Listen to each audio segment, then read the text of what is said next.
તો આજે પ્રધાનમંત્રીની આ સભાઓ ખૂબ જ મહત્વની તો પાટણ લોકસભા બેઠક પર ચૂંટણીનો માહોલ જામ્યો છે। અપક્ષ ઉમેદવારે કોંગ્રેસને ટેકો જાહેર કર્યો છે। કિશનજી ઠાકોરે કોંગ્રેસને ચંદનજી ઠાકોરને ટેકો આપ્યો છે। કિશનજી ઠાકોર સાથે તેમના સમર્થકોએ પણ ટેકો આપ્યો છે। આ મોટી ખબર, અપક્ષ ઉમેદવારે કોંગ્રેસને ટેકો જાહેર કર્યો છે।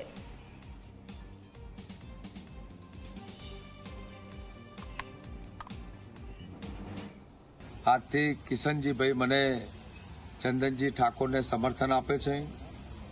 કિશનજી જોડે એમને મારા વાતો સાંભળી, વિસ્તારમાં ફર્યા, સમગ્ર વિસ્તારમાં એ પ્રવાસ પણ કર્યો, પણ ઠેર ઠેર જગ્યાએ એમને એવા આવકારો મળ્યા કે હોય તો ભાઈ ચંદનજી ઠાકોર જીતે છે, પંજાનું નિશાન જીતે છે।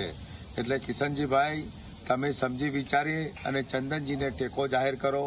રાધનપુર લોકસભાના લોકોએ અમને શાંતિ સમજાયા।